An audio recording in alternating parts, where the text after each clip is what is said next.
और जैसे ही ध्यान खत्म होता है वो आंखें खोलते हैं, वो भी आंख खोल लेता है फिर, लेकिन शांति से वहीं बैठा रहता है वो। तो ऐसे अन्य योनियों में भी साधक आत्माएं होती हैं, ये देखने में आया है। तो जितनी हमने साधना कर ली वो कभी व्यर्थ नहीं जाती है हमारी। भले ही कोई व्यवधान आ गया तो फिर हम उसको पूरा करके, कोई अन्य योनि मिल गई मान लो, तो उसको पूरा करके हम फिर उसी साधना में लग जाएंगे। तो यहाँ भगवान कृष्ण ने कहा कि आप योग भ्रष्ट भी हो जाएंगे तो उसका फल ये होगा कि आप किसी ऐसे कुल में पैदा होंगे जो विद्वानों के कुल होते हैं, जो ऋषियों के कुल होते हैं। ऋषियों के कुल मतलब, जो ऋषि का मतलब ये नहीं है कि जो वेद दर्शन पढ़े हुए हैं केवल मात्र वो ही ऋषि हैं। यहाँ पर एक गांव में कृषि करता हुआ व्यक्ति भी ऋषि मिल जाएगा। गाड़ीवान रैक्वे की कथा हमने उपनिषद में सुनी है। उसके पास एक गाड़ी थी और अपने गाड़ी के नीचे बैठ करके वो तीर बनाता रहता था, धनुष बनाता रहता था, काम करता रहता था। ऐसे लोग भी कबीर, रैदास आदि के उदाहरण हैं कि वो अपना छोटा छोटा काम करते हुए भी उन्होंने उस संतत्व को, उस ऋषित्व को उन्होंने प्राप्त किया था। तो वो किसी ऐसे धर्मात्मा माता पिता के कुल में पैदा होगा वो व्यक्ति जो योग भ्रष्ट हुआ है। तो वो उस घर में उसको बचपन से ही ईमानदारी के संस्कार मिलेंगे, सदाचार के संस्कार मिलेंगे, उसको पुरुषार्थ के संस्कार मिलेंगे और उसको दूसरों की सेवा के संस्कार मिलेंगे, छल कपट उनमें नहीं होगा। तो ऐसे ऐसे मतलब जो अच्छे अच्छे गुण होते हैं ना वो सारे उनमें मिलेंगे। तो इन्होंने कहा न ही कल्याणकृत कश्चित दुर्गतिम तात गच्छति पार्थ नैव इह न अमुत्र विनाशः तस्य विद्यते न ही कल्याणकृत कश्चित दुर्गतिम तात गच्छति। गीता के 6 अध्याय का 40वां श्लोक है ये। तो इसमें बहुत आश्वासन दे रहे हैं साधक के लिए कि आपको डरने की बात नहीं है, आप चलो। आप 4 कदम भी आगे चलोगे तो 4 कदम तो यात्रा कम होगी, तो अगले जन्म में फिर 4 कदम लेस हो जाएगा आपका। तो बहुत उसको आश्वासन देते हैं सच्चे हृदय से। जो परमात्म तत्व की प्राप्ति करना चाहता है ऐसे साधक की कभी दुर्गति नहीं होती है। माने जो कल्याण में लगा है, अगर थोड़ी, और ऐसी आपने पौराणिक कथाएं भी सुनी होंगी। जो ये एकादशी आदि करते हैं तो जो 12 महीने में 24 एकादशी आ जाती हैं, एक कृष्ण पक्ष में, एक शुक्ल पक्ष में। तो मैंने उसकी पुस्तक पढ़ी तो हर एकादशी में एक ऐसी कहानी आपको मिलेगी, फला व्यक्ति ने इस एकादशी का व्रत किया, कभी जानबूझ के किया, कभी भूल चूक में हो गया, कभी किसी की देखा देखी किसी ने कर लिया।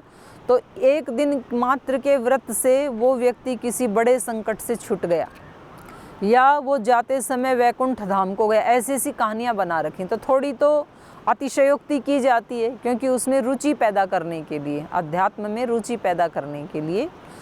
लेकिन इतना ज़रूर है कि थोड़ी देर का किया हुआ भी जो हमारा पुण्य है वो कभी नष्ट नहीं होता है। श्रद्धेय स्वामी जी महाराज इसका उदाहरण इस प्रकार से देते हैं कि देखो, जब 1 मिनट का कोई कठोर आघात, कोई बुरा विचार हमारे शरीर को डैमेज कर सकता है, व्यक्ति का जीवन ले सकता है। तो आपने सुना होगा ऐसे कि कभी किसी व्यक्ति को कोई ऐसी सूचना मिली कि उसका जवान बेटा था और वो एक्सीडेंट में चला गया, अब नहीं रहा।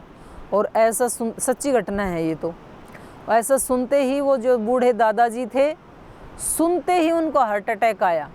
तो दादा और पोता दोनों की एक साथ अर्थी सज के गई, दोनों का साथ साथ दाह संस्कार हुआ। तो जब एक क्षण का विचार व्यक्ति का जीवन ले सकता है, इतना इफेक्टिव हो सकता है, तो ऐसे ही एक क्षण का विचार जीवन दे भी तो सकता है। एक क्षण भी अगर हमने कोई शुभ विचार किया, कोई शुभ कर्म किया, तो पता नहीं वो कितना बड़ा हमें फल दे जाता है। लेकिन हम कई बार इतने विचलित हो जाते हैं, हम कहते हैं कि देखो हमने फला व्यक्ति के साथ कितना अच्छा व्यवहार किया, कितना हमने उसकी सेवा की, कितना हमने उसके साथ प्रेम किया, कितना उसके ऊपर विश्वास किया, उसकी कितनी सेवा की, और उस व्यक्ति ने हमारा भरोसा तोड़ दिया, उसने हमारा विश्वास तोड़ दिया। तो अब हमें अच्छे काम करने की इच्छा ही नहीं है, बहुत करके देख लिया।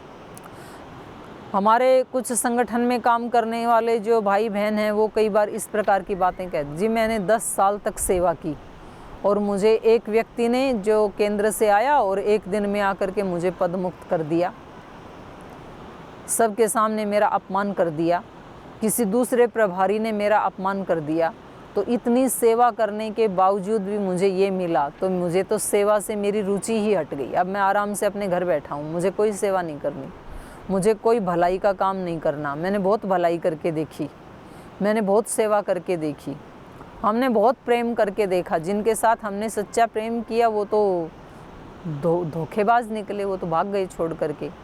हमने बहुत हेल्प करके देखी, जिन लोगों की हेल्प की वो ही वापस हमारे ऊपर आरोप लगाने वाले निकले, वो ही हमें धोखा देने वाले, चीटिंग करने वाले निकले। तो ऐसा व्यक्ति सोच लेता है, लेकिन ऐसा सोचना ठीक नहीं है। एक व्यक्ति ने, हो सकता है आपने जिसके साथ भलाई की उस व्यक्ति से रिटर्न में आपको भलाई ना मिले, पर वो आपकी की हुई भलाई नष्ट नहीं होती है। कोई अन्य व्यक्ति आकर के, अनजान व्यक्ति आकर के कभी आपकी सहायता कर देता है, जिसको आप जानते भी नहीं हैं। आप कहीं किसी ऐसे स्थान पे, किसी ऐसी मुसीबत में फंस जाते हैं जहां आपका कोई घर बार नहीं है, कोई पहचान वाला नहीं है, आप भाषा भी नहीं जानते हैं, और वहां अचानक कोई ऐसा व्यक्ति निकल आता है, वो कहता है आओ आप मेरे घर चलो। वो अपने घर में भी रखता है आपको, वो आपको भोजन आदि भी देता है, आपके सोने की, खाने पीने की व्यवस्था सब करता है। वो आपको हॉस्पिटल भी ले जाता है और ज़रूरत पड़े तो अपना ब्लड भी दे देता है, और आप उस व्यक्ति को जानते तक नहीं है।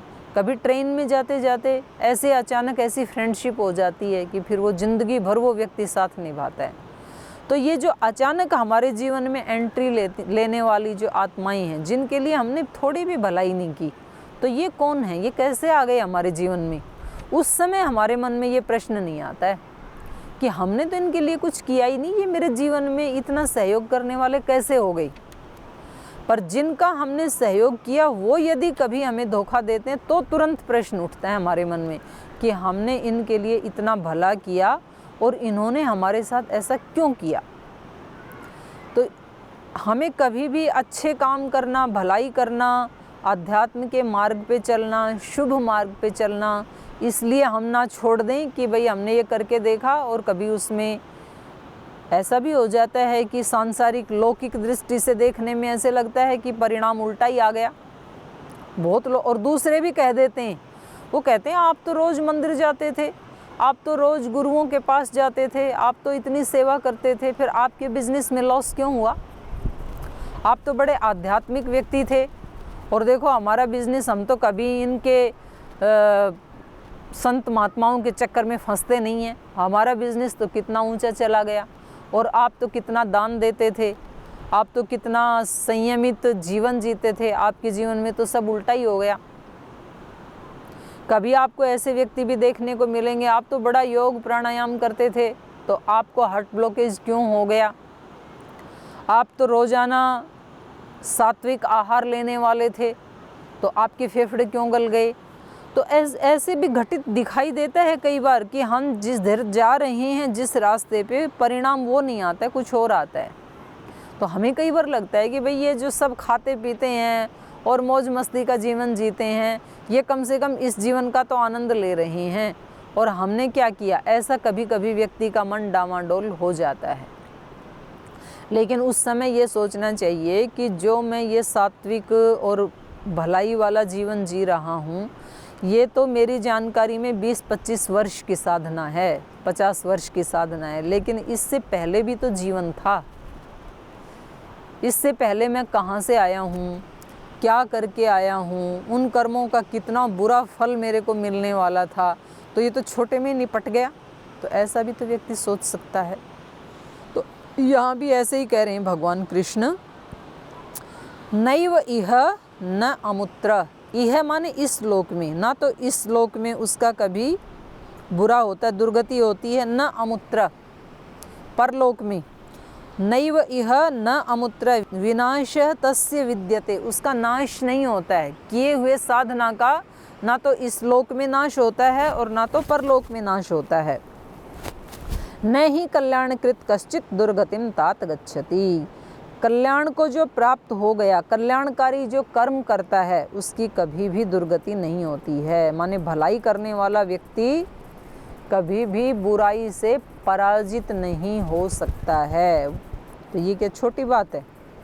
महर्षि दयानंद से भी पूछा एक बार किसी ने कि हम ये ईश्वर की प्रार्थना उपासना आदि क्यों करें, क्योंकि जो हमने कर्म किया है उसका फल तो हमें मिलना ही है। ईश्वर भी उसको माफ़ कर सकता नहीं है, उसको चेंज कर सकता नहीं है।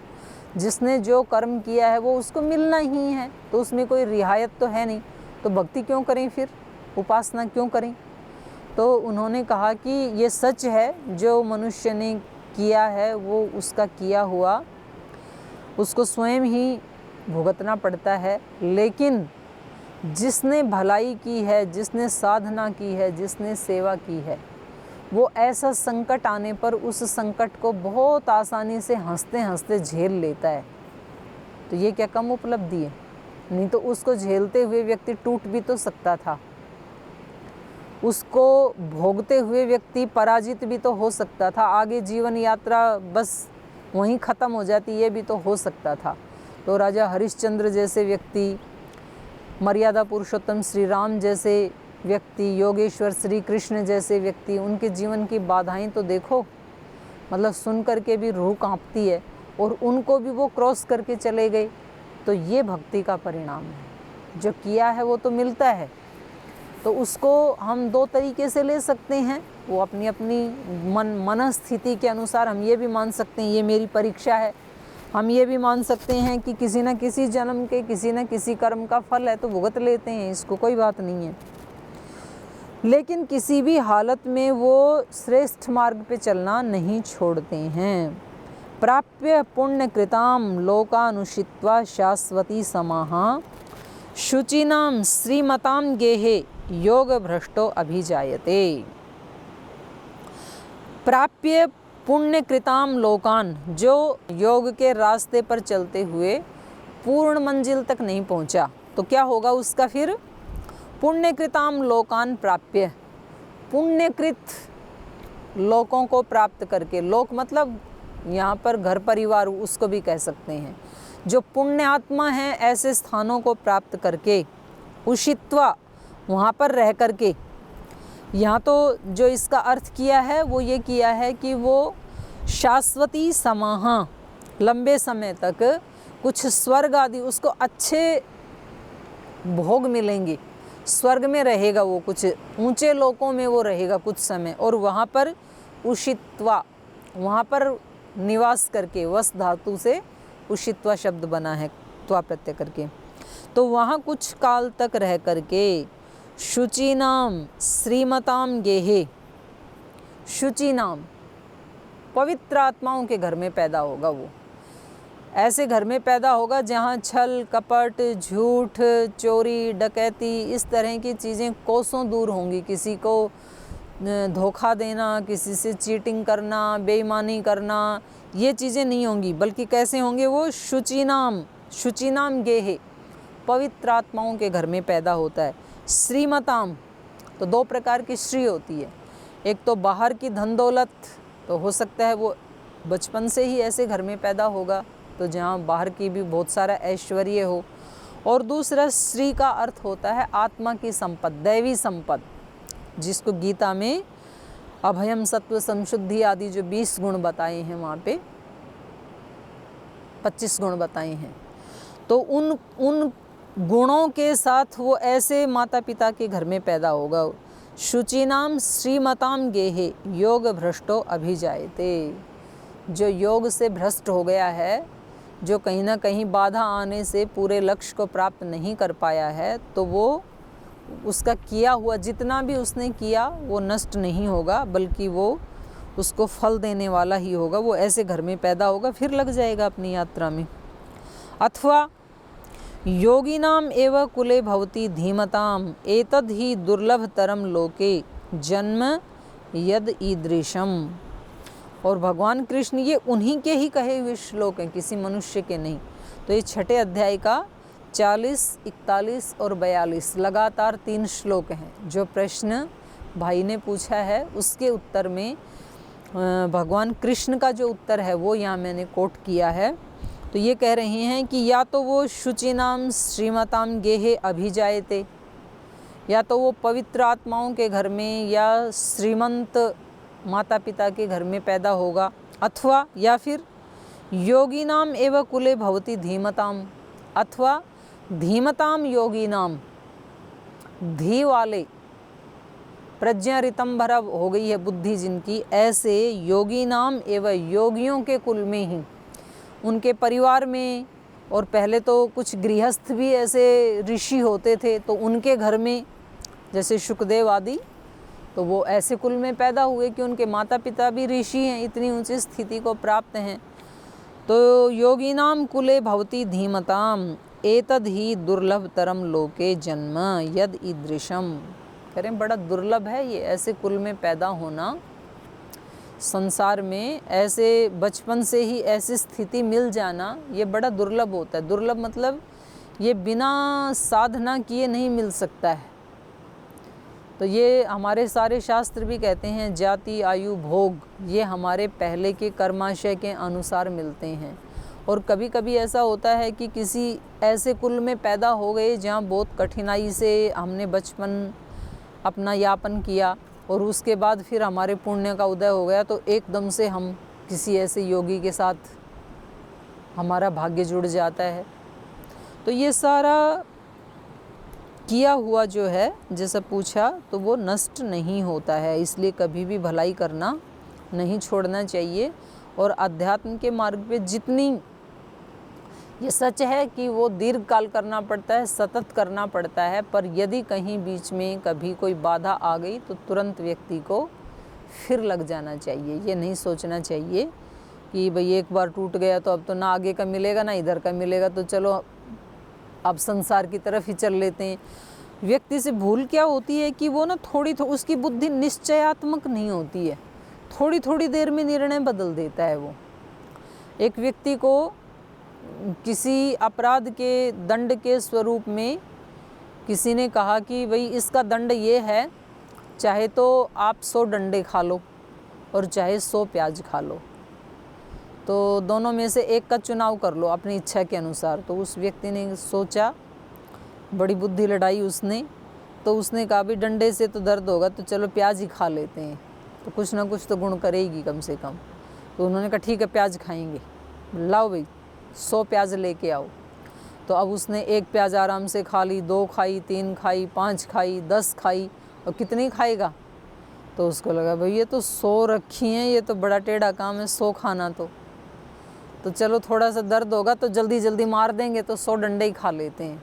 उन्होंने कहा नहीं भाई मैं अपना निर्णय चेंज करता हूँ, अब मुझे 100 प्याज नहीं खानी है, मैं 100 डंडे ही खा लूँगा। तो बोले लाओ भाई डंडा लेके आओ। तो वो मारने लगे, 1-2 में तो बड़ी उसने गंभीरता धीरता दिखाई, लेकिन जब 5, 10, 15 ऐसे पड़ने लगे तो वो नील पड़ने लगा शरीर के ऊपर, बड़ा दर्द होने लगा। तो उसने कहा भाई ये तो बड़ा 100 कब होंगे पूरे, ये तो शरीर ही नष्ट हो जाएगा मेरा, 100 आएंगे तब तक। तो ठीक है भाई हम इससे अच्छे तो प्याज ही खा लेते हैं। भाई मैं अपना निर्णय बदलता हूँ, भाई मैं प्याज ही खा लूँगा। तो 10 काउंट होंगी ना पीछे जो खाई थी, बोले हाँ वो हो जाएंगी, काउंट हो जाएंगी, बोले लेके आओ फिर। तो उसने प्याज खाना शुरू किया, अब फिर उसने 10-20 प्याज खाई, फिर उसका मुँह जलने लगा, बोले नहीं भाई मैं तो डंडे ही खा लूँगा। ऐसे करते करते उसने 100 डंडे भी खाए और 100 प्याज भी खाई, दोनों खाई। क्योंकि निर्णय कैसा था, डामाडोल था, निश्चयात्मक बुद्धि नहीं थी। ऐसे हम जीवन में करते हैं। जब हमें महर्षि रमण एक बहुत ऊंचे ऋषि संत हुए हैं इस शताब्दी के, तो वो बताते थे कि ये मनुष्य हैं ना, ये ऐसे हैं कि जब इनको धूप लगने लगती है तो किसी पेड़ की छांव में आके बैठ जाते हैं, फिर उस छांव में इनको ठंड लगने लगती है तो वहाँ से उठ के फिर धूप में चले जाते हैं, फिर वहाँ गर्मी लगने लगती है, फिर तो बोले इनकी यात्रा बस धूप से छांव में, छांव से धूप में ऐसे ही चलती रहती है, आगे ये कहीं जाते ही नहीं है। और जो महर्षि रमण ने कहा वही बात वेद में भी पढ़ी फिर हमने। ईश्वर स्तुति प्रार्थना उपासना के जो मंत्र हैं उनमें तीसरा मंत्र है, य आत्मदा बलदा यस्य विश्व उपासते प्रशिशम यस्य देवाः यस्य छाया अमृतम यस्य मृत्यु। जो यह आत्मदा, जो आत्मिक बल देने वाला है, आत्मदा बलदा, आत्मिक बल देने वाला, यस्य विश्व उपासते, सारा विश्व जिसकी उपासना करता है, अमीर हो गरीब हो, लेकिन उसके दर पे सबका सिर झुक जाता है, वहाँ सब बराबर हो जाते हैं। यस्य विश्व उपासते प्रशिशम यस्य देवा। प्रशिशम माने प्रकृष्ट रूप से जिसके अनुशासन में देवाहा, देवगण चलते हैं, असुर नहीं चलते हैं उसके प्रशासन में।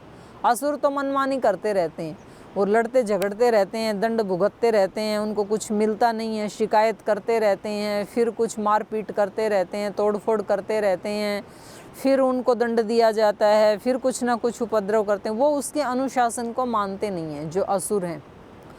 और प्रशिशम शासु अनुशिष्टव धातु है, उससे प्र उपसर्ग लगा करके प्रशिशम शब्द बना है। तो जो देव हैं वो भगवान के रीत नियमों को, उसके अनुशासन को पालन करते हैं, उसको मानते हैं। प्रशिशम यस्य देवा यस्य छाया अमृतम, जिसके अनुशासन में रहना ही अमृत है। अमृत कोई ऐसे संतरा के जूस जैसे नहीं है कि हम ऐसे सुनते हैं कि उन्होंने यज्ञ किया और उसके बाद उन्होंने अमृत पिया, अमृत छका, या उन्होंने सोमपान किया, इंद्र ने सोमपान किया यज्ञ के बाद, और फिर उसने कहा कि अब मैं अमर हो गया हूँ, अहम इंद्रो न पराजिज्ञे, मैं इंद्र, मैंने सोमपान कर लिया है, अब मैं हारूंगा नहीं। तो इंद्र यहाँ पर आत्मा का ही नाम है, जो इंद्रियों का स्वामी है इंद्र। और यज्ञ यहाँ पर जो हम सुबह से शाम तक जो कर्म करते हैं उसमें हम योग को केंद्र में रखते हुए, योगस्थ कुरु कर्माणि, गीता का आदेश, अध्यात्म को केंद्र में रखते हुए, निस्वार्थ भाव को केंद्र में रखते हुए, सेवा भाव को केंद्र में रखते हुए, पूजा को केंद्र में रखते हुए, ईश्वर प्रणिधान को केंद्र में रखते हुए हम जो कर्म करते हैं वो हमारा यज्ञ है। ऐसा जीवन अगर किसी का एक दिन भी विघ्न या बाधा आए बिना 100 वर्ष का यदि पूरा बीत जाए तो वो आत्मा इंद्र बन जाती है। और ये ही सोमपान है, ये ही अमृतपान है। तो वहाँ मंत्र में कहा यस्य छाया अमृतम, उस भगवान के आश्रय में रहना, उसकी छाया में रहना, उसकी शरणागति में रहना, ये ही अमृत है। और यस्य मृत्यु, जिसके आश्रय में न रहना, उसके आश्रय से बाहर निकल जाना, मनमानी करना, ये ही मौत है। जैसे ही हम भगवान की शरणागति से दूर हुए वैसे ही हम चकनाचूर हुए। जैसे ही हम शुभ मार्ग से हटके एक विचार अपने मन में लाए तो वैसे ही हमारा किया धरा सब नष्ट हो जाता है, ऐसे बाधा आती है। तो हम अपने खुद के अनुभवों से सीख भी सकते हैं कि ये आज जो मेरे जीवन में दुर्घटना घटी, इसके पीछे क्या था, तो हमें पता चलेगा। एक छोटा सा विचार की चिंगारी थी, हमने वैसा सोचा और फिर चीज़ें ऐसे ऐसे उलट पुलट हो गई कि वो कुछ का कुछ ही बन गया, दुर्घटना में बदल गई वो चीज़ें। तो श्रद्धेय स्वामी जी महाराज भी ऐसे बोलते हैं कि एक अशुद्ध आहार का कण हमारे पूरे इस स्ट्रक्चर को करेक्ट कर देता है, स्थूल शरीर को, स्ट्रक्चर को करेक्ट कर देता है। और एक छोटा सा दूषित विचार हमारे करेक्टर को करेक्ट कर देता है। हमारा चरित्र ही, हमारी छवि कुछ से कुछ बन जाती है। कल तक लोग हमें कहते थे कि ये बहुत भला आदमी है, बहुत सेवा परायण है, ये बहुत ईमानदार है, बहुत सौम्य है, बहुत विनम्र है। और एक दिन थोड़ी सी भूल हुई हमारे से और हमारी तो छवि बदल गई। लोग बोले अरे हम तो इसको कुछ और समझे थे, ये तो कुछ और ही निकले भाई। हिरण्मयेन पात्रेण सत्यस्यापि हितं मुखम, ये तो कुछ और ही चकाचौंध थी, कुछ का कुछ ही हो गया। तो हमारा एक जो विचार है वो बिल्कुल हमारी छवि को ही बदल देता है। तो इसलिए वहाँ वेद मंत्र में कहा यस्य छाया अमृतम यस्य मृत्युः कस्मै देवाय हविषा विधेम, उस सुख स्वरूप के लिए हम भक्ति विशेष करते हैं। तो यहाँ पर ये बताया जा रहा है कि जो साधारण मनुष्य होते हैं वो कभी अध्यात्म मार्ग में, कभी सांसारिक मार्ग में, कभी भोगों में, कभी भोग में, कभी योग में, कभी वैराग्य में, कभी राग में, ऐसे चक्कर लगाते रहते हैं। थोड़े से दिन अध्यात्म में चलते हैं, वैराग्य का जीवन जीते हैं, फिर उनके चित्त में राग उत्पन्न हो जाता है, तो जहाँ से आए थे भाग करके फिर दोबारा वहीं जाना चाहते हैं। हम यहाँ अपने गुरुकुल में, आश्रम में देखते हैं कुछ लोग बड़े वैराग्यवान बन करके आते हैं गुरुकुल में, फिर वो 4-6 महीना साधना करते हैं, तो आए तब तो बोले जी हमने संसार से, हमें वैराग्य हो गया, हमें ऐसा जीवन जीना है, और फिर 2-4 महीने में कठोर साधना देख करके फिर भाग जाए, फिर घर से फिर राग हो जाता है। फिर वहाँ जा कर के घर वाले कहते हैं तुम किसी काम के नहीं, वहाँ भी फेल हो गए, यहाँ से तो भाग के गए ही थे, वहाँ से भी आ गए, हो गई साधना, अब वो फिर वहाँ परेशान हो जाते हैं, डिप्रेशन में जाते हैं, तो मुश्किल से 4-6 महीना वहाँ रह पाते हैं, तो अगली बार शिविर लगता है तो फिर भाग आते हैं दोबारा, बोल जी मेरे को अब की बार मैं नहीं जाऊँगा, मेरे को रख लो। फिर यहाँ आता है तो फिर वही दिनचर्या, तो फिर बोले जी मैंने खूब देखा, 2 बार प्रयास करके देख लिया, मुझे लगता है मेरे लिए ये जीवन नहीं है, तो मैं वहीं ठीक हूँ। फिर वहाँ जाता है, फिर वो कहते हैं नौकरी करो, कुछ कमाओ, तो बस वो ऐसे भागा दौड़ी में 4-5 साल बिता देता है। अगली बार 2 बार जब यहाँ आ चुका तो उसको पता है तीसरी बार तो लेंगे नहीं, अब की बार किसी और दूसरे आश्रम में ट्राई करता है, फिर किसी चौथे गुरु के पास जाता है, 5वें के पास जाता है, फिर घर आता है, तो ऐसे ऐसे इसमें 5-7-10 वर्ष निकल जाते हैं। इसके बाद फिर उसका मनोबल, आत्मबल है वो भी क्षीण हो जाता है, उसको लगता है तू नहीं कर सकता कुछ भी। तो एक तरह से जो है ना जीवन ही मतलब वो गोल गोल घूम जाता है। तो हमें कभी भी ये नहीं सोचना चाहिए, जैसा कि भाई ने पूछा था कि जी कहीं ऐसा ना हो कि ना हम इधर के रहें ना हम उधर के रहें, ये विचार बहुत खतरनाक है। एक बार चल पड़े तो चल पड़े, हो सकता है कि कहीं कोई खड्डा आएगा, कहीं कोई पत्थर आएगा, हो सकता है हम गिर जाएं, वहाँ पे ठोकर लग जाए, तो कोई बात नहीं, फिर दोबारा चल पड़ेंगे उठ करके वहाँ से, पर वापस नहीं आना है, चलना इसी रास्ते के ऊपर है। तो इन बाधाओं से या कभी बीच में कोई व्यवधान आते हैं, इनसे हमें हार नहीं माननी है और विचलित भी नहीं होना है, क्योंकि ये कितने 2-3 श्लोक तो मैंने आपको इसके प्रमाण दिए, फिर 2-4 महापुरुषों के जीवन का प्रमाण दिया, और जो लाइव हम महापुरुष हैं जैसे श्रद्धेय स्वामी जी महाराज के सानिध्य में, उनकी शरणागति में हम रहते हैं, उनका जीवन हमने देखा, कितनी बाधाएं आती हैं, लेकिन वो थोड़ी देर के लिए रुक भी जाएं तो नीचे नहीं आते हैं, फिर अगले दिन फिर चल पड़ते हैं। तो संघर्ष किए, कितने आंदोलन किए, कितनी बाधाएं आई, कितने लोगों ने कोर्ट केस किए, कितना अपमान किया, सम्मान भी किया, तो ये सब तो चलेगा, अप डाउन तो आते रहेंगे। तो आप इसमें विचलित ना हों और ये भी ना सोचें कि भाई ये थोड़ा सा किया हुआ हमारे हमें लक्ष्य तक तो पहुँचे नहीं और ये तो भाई कहीं का कहीं चला जाएगा। तो इससे बढ़िया तो ये है कि भाई ऐसे रास्ते पे चलें ही नहीं, तौबा कर लें पहले से ही, जहाँ पहले ही इतना खतरा क्यों मोल लेना। तो ऐसा हम ना सोचें, हम सब योग मार्ग के पथिक हैं, आध्यात्म मार्ग के पथिक हैं, और जितनी भी जिसकी शक्ति है उस रफ्तार से हमें इस मार्ग पे आगे बढ़ना है।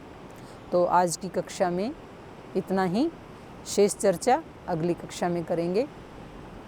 आप सभी का हृदय से बहुत बहुत धन्यवाद, आप सभी को बहुत बहुत प्रणाम।